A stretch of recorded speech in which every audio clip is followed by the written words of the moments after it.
And summoned the Russian ambassador over Poland airspace violations. Hungary's prime minister also called the incursion unacceptable. The West rattled.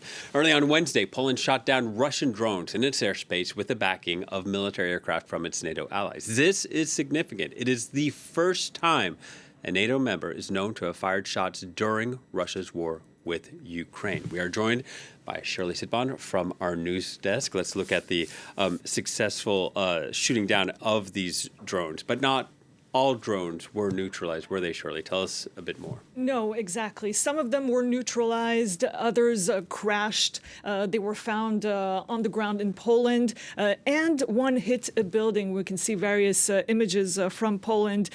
And yes, for NATO and various countries, this is a success because the drones were detected quickly and they were intercepted not just by Polish, but also Dutch, Italian fighter jets, also a German Patriot system, and well, also NATO dispatched military tanker transport.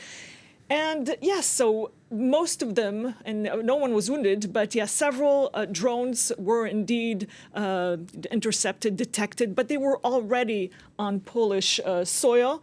What we know is that, well, this is no surprise. The Europeans were expecting this, NATO was expecting this, and several countries, and we can see perhaps a map that shows that Russia and Belarus have already entered with drones and other objects, European countries, NATO members, their airspace.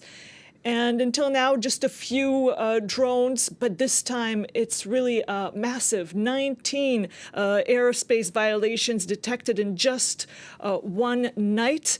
So yes, many have seen this not only as a provocation, but as a test from Russia. Russia trying to understand how Europe will react, if it's going to be quick enough, if they'll detect it fast enough. Basically, the reaction, how the Americans are going to react. We saw Donald Trump's reaction, and the Polish president says, well, this was a test, it's scandalous, but we passed the test. Others in Europe say, well, it could have been better. Yeah, and that perspective depends on, I guess, how close you are to Russia.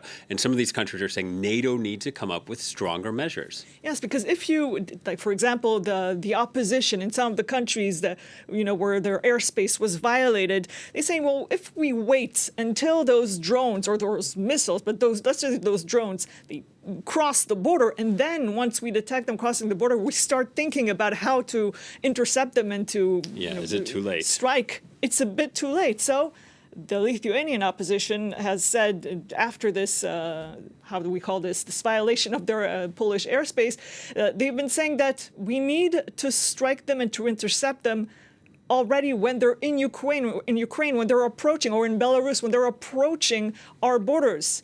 That's one way of saying it. Of course, we saw this in other areas, like in Israel, when there were all these interceptions in the Middle East. It happens way before the drones and missiles arrive to the country and cross the border.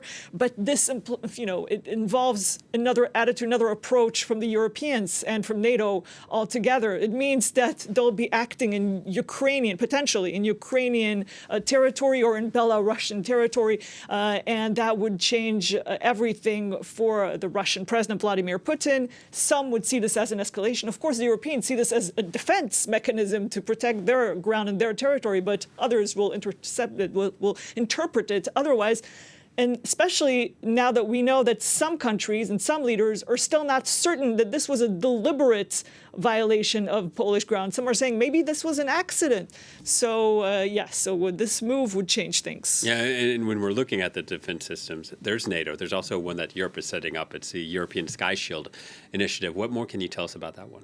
Yes, it's a multi-layered defense system, sort of a dome like we see in other areas, and it's Germany which has been setting this up since 2022 when the large-scale invasion of Ukraine started. The Germans wanted to prepare for any type of attack, and well, at the time already the French were developing this type of system, but maybe they were saying that they shouldn't have competing systems. What the Germans are saying, they're using weapons that are not always European. They're using, for example, Israeli weapons, U.S. weapons, the Arrow 3. Do you remember that system which destroys missiles extremely high? The French are saying, and the Italians, they've developed a system based on European technology. And they believe that that's the best way to go, not to depend on others for Europe's defense. And also, the French are saying that, France and Great Britain, we have nuclear capability, dissuasion capabilities, and that is not used in the system. And they believe that that is just an asset that the Europeans are not using. So various reasons that bring this, sort of, I wouldn't say conflict, but the competition between two systems within Europe itself. The French system and Italian system is called Mamba, and more countries have joined the German system, hoping it will help protect their territory.